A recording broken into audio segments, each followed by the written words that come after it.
अस्सलाम वालेकुम students, first year chemistry chapter number 3 और आज का हमारा टॉपिक है चार्ल्स लॉ। सबसे पहले अगर मैं आपको इसका इंट्रोडक्शन दूँ तो चार्ल्स लॉ को जो है वो इंट्रोड्यूस करवाया था जे चार्ल्स ने 1787 में, और ये एक फ्रेंच साइंटिस्ट थे। ठीक है, जब भी हम लॉ की बात करते हैं हम स्टेटमेंट का वर्ड यूज़ करेंगे। अगर कोई लॉ होगा या प्रिंसिपल होगा तो उसकी स्टेटमेंट होती है, और अगर कोई टर्म होती है तो उसकी डेफिनेशन होती है। तो सबसे पहले चार्ल्स लॉ इसकी स्टेटमेंट को देखेंगे, और इसकी स्टेटमेंट के according the volume of the given mass of a gas is directly proportional to the absolute temperature. ठीक है, यहाँ पे चार चीज़ों के बारे में जिक्र किया हुआ है। सबसे पहली जो टर्म है वो है वॉल्यूम, वी से जिसको रिप्रेजेंट करते हैं। उसके बाद given mass of a gas, इसका मतलब है कि जो नंबर ऑफ मोल्स हैं एन, ये आपके पास क्या है, कांस्टेंट। ठीक है, number of mole constant is directly proportional to, directly proportional किसके हैं, एब्सोल्यूट टेम्परेचर। एब्सोल्यूट टेम्परेचर जिसको हम टी से रिप्रेजेंट करते हैं, और आगे हम क्या कहेंगे, व्हेन प्रेशर इज़ कांस्टेंट, जब प्रेशर क्या होगा, कांस्टेंट होगा।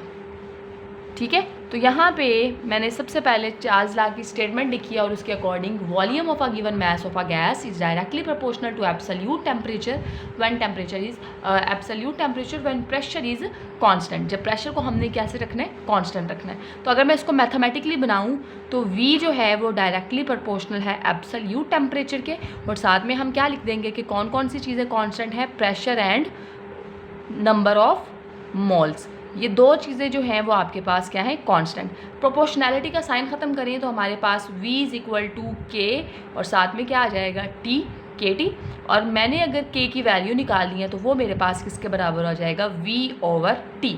यहाँ से मैं चार्ल्स लॉ की एक सेकंड स्टेटमेंट जो है उसको ड्राइव कर सकती हूँ, एक सेकंड डेफिनेशन में बना सकती हूँ। यहाँ से चार्ल्स लॉ की वो किस तरह से बनाते हैं देखते हैं जी। तो स्टूडेंट्स, यहाँ से हम चार्ल्स लॉ की जो दूसरी सेकंड डेफिनेशन कर सकते हैं वो किस तरह से है, the ratio of the volume of a temperature the ratio of the volume to temperature remain constant. Volume और टेम्परेचर की रेशियो जो है वो कांस्टेंट रहेगी for same amount of gas at the same pressure. इसका मतलब है कि नंबर ऑफ मोल्स और प्रेशर क्या होंगे, कांस्टेंट।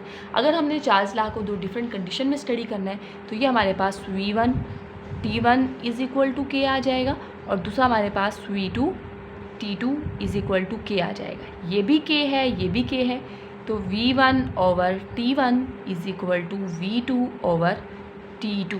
ठीक है, तो ये आपके पास जो है वो फाइनल रिलेशनशिप और इनिशियल रिलेशनशिप का आपस में कंपैरिजन किया हुआ। ठीक है, अब हम इसके एक्सपेरिमेंटल वेरिफिकेशन की तरफ चलते हैं जी। तो स्टूडेंट्स, यहाँ पे आपने जो है वो एक सिलेंडर लिया है, और उसके ऊपर जो है वो मूवेबल पिस्टन है। इसके अंदर आपने गैस को फिल किया है। आप सपोज कर लें कि आपने गैस की अमाउंट कांस्टेंट रखी है। अब कंसीडर कर लें कि आपने 1 मोल जो है वो किसका लिया, गैस का लिया, और आपने जो प्रेशर है वो भी कांस्टेंट रख लिया, और आप कंसीडर कर लें कि आपने जो है वो प्रेशर 760 टॉर, आपने इसका प्रेशर जो है वो फिक्स कर लिया। ठीक है, तो अब आपने 760 टॉर प्रेशर फिक्स कर लिया, 1 मोल ऑफ अ गैस है।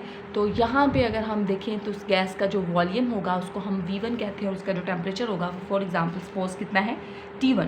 तो यहाँ पे V1 की वैल्यू हम कंसीडर करते हैं कि हमारे पास जो गैस का वॉल्यूम है, जो गैस ने ऑक्यूपाई किया, वो हमारे पास 4 डेसीमीटर क्यूब है, और गैस का इनिशियल टेम्परेचर जो हमने लिया हुआ है स्टार्टिंग में, this one is the 300 kelvin. बच्चे केल्विन में लेंगे क्योंकि हमने यहाँ डिस्कस किया कि volume of a gas is directly proportional to absolute temperature. तो एब्सोल्यूट टेम्परेचर हम किसको कहते हैं, the temperature which is measured on the kelvin scale. वो टेम्परेचर जो कि केल्विन स्केल पे मेजर किया जाता है उसको हम क्या बोलते हैं, एब्सोल्यूट टेम्परेचर बोलते हैं। तो इनिशियल कंडीशन में वॉल्यूम और टेम्परेचर की वैल्यू को मैं यहाँ पे रखूँगी, तो V1 T1 और इनकी वैल्यू जो अगर मैं पुट कर दूँ तो V की वैल्यू मेरे पास 4 है, टेम्परेचर की वैल्यू मेरे पास 300 है। तो इसको जब मैं डिवाइड करती हूँ तो मेरे पास आंसर आता है 0.013। ऊपर मेरे पास वॉल्यूम है तो उसका यूनिट क्या होता है, डेसीमीटर क्यूब। नीचे मेरे पास टेम्परेचर है तो उसका यूनिट क्या होता है हमारे पास, केल्विन। तो ये पर केल्विन हो जाएगा। ठीक है, तो इसी तरह से जब हम लोग कंडीशंस को चेंज करते हैं, मतलब यहाँ पे जो हमारे पास वही गैस का सिलेंडर है, लेकिन अब आप इसको क्या करना स्टार्ट कर दो, आप इसको हीट करना स्टार्ट कर दो। ठीक है, नीचे से जब आप इसको हीट प्रोवाइड करते हो तो हीट प्रोवाइड करने की वजह से जो गैस का वॉल्यूम है वो बढ़ जाता है, क्योंकि गैस के मॉलिक्यूल की जो काइनेटिक एनर्जी है वो क्या हो जाती है, इंक्रीज़ हो जाती है। ठीक है, तो उस केस में जो पिस्टन है वो ऊपर की तरफ मूव कर जाएगा यहाँ पे, और इस केस में जब हम इसका इसका जो वॉल्यूम है और इसका जो टेम्परेचर है वो नोट करेंगे तो वो हमारे पास क्या होगा।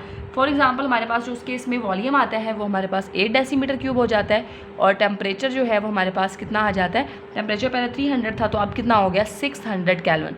तो इसको भी आप सॉल्व करते हो V2/T2 और इनकी वैल्यूज़ को भी सॉल्व करते हो 8/600, तो इस केस में भी आपके पास आंसर क्या आता है 0.013 डेसीमीटर क्यूब।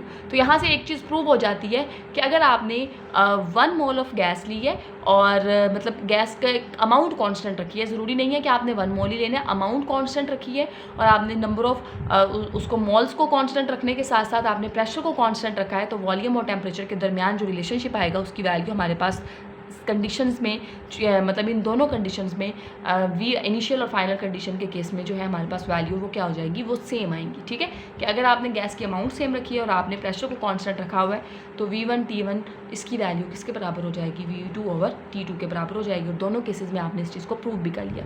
होप्स तो स्टूडेंट्स कि आपको आज का लेक्चर क्लियर हो गया होगा। किसी भी किस्म की कोई कन्फ्यूजन हो तो आप कमेंट बॉक्स का यूज़ कर सकते हैं और क्वेश्चन कर सकते हैं।